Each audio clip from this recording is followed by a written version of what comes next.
Crystal, actually, I'm just wearing brown boots right now, but it's funny you should mention that song. It was written by Carl Perkins, who performed here at the Rockwood Club in its heyday, along with Roy Orbison, Jerry Lee Lewis, Conway Twitty, you name it. Yeah, hey, Chelsea, got the results in my hand right now. It's like Charlie when he found the golden ticket with these unofficial results. Let's talk about what this quarter-cent sales tax is going to do. So it's going to raise about $11 million. $8.5 million is going to go to pay for the AWIN communication system that will be used by emergency management and by the sheriff's office. I did have a bird's eye view. We were on a balcony here just on the Fayetteville Square, but we've moved to the back of the building now. I'm standing with some police officers here behind, and you can still see, you just gave the statistic about 400, 500 people are still remaining. A good group of them are right over here behind the building now. This morning we got our hands on a memo that was sent to the entire staff here at Washington Regional saying a provider had come into contact with COVID-19 through a family member.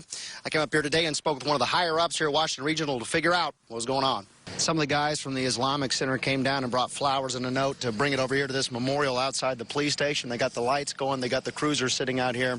Whenever this just got started this morning, there was one little vase, a couple little floral arrangements, but as you can see, people have been coming through all day bringing stuff. I would be shocked if that did not go on for the rest of the night and into tomorrow. So 30. That's the magic number, the big ticket item, if you will.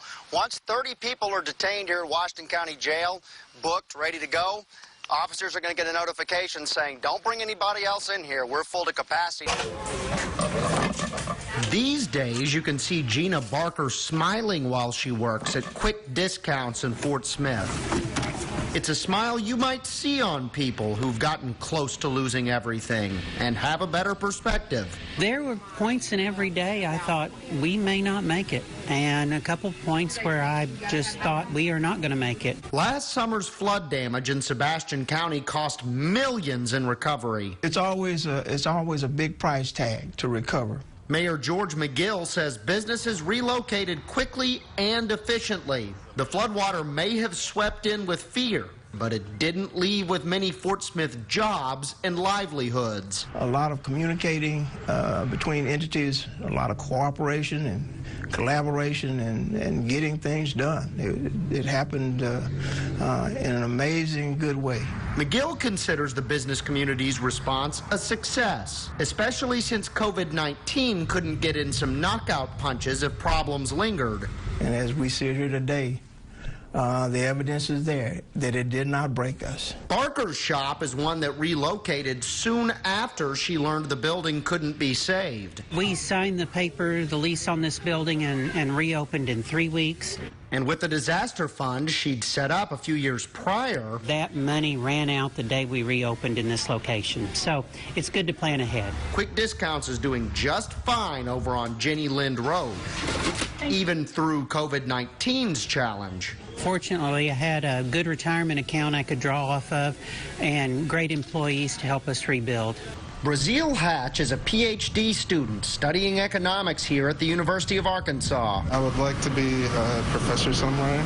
Like most students, Hatch says coming to the U of A was a no-brainer. Really, for me, it's been a really good experience. But he and other black students say this J. William Fulbright statue on campus does little to promote inclusion. Until we really make that conversation, you're going to continue to see a lot of students who aren't for the statue. The UA Black Student Caucus posted an online petition calling for the Fulbright statue's removal a year ago, and it's gained steam amid the larger Black Lives Matter movement.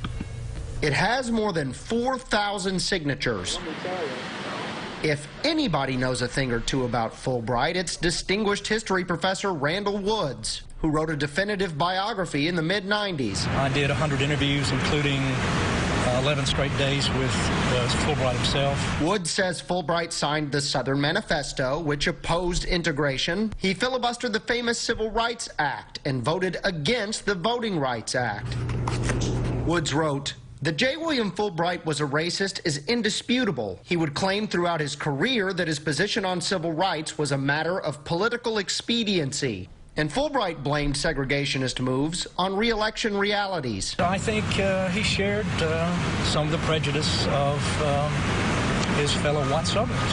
But Woods says the man is a paradox. In the late 40s, he wrote this encouraging letter to prominent businessman Herbert Thomas, who supported integration at the U of A. He voted in 1970 to extend the Voting Rights Act, and a bill he proposed created the renowned Fulbright program. And it has created an astounding network of people trying to engage with each other. Dee Dee Long chairs the Fulbright Association's board of directors. The program grants students scholarships to study abroad and brings in others from across the world to learn American ideals. With almost 400,000 grantees. She says the Fulbright idea is more powerful than his segregationist past. Around the globe, Fulbright is a noun.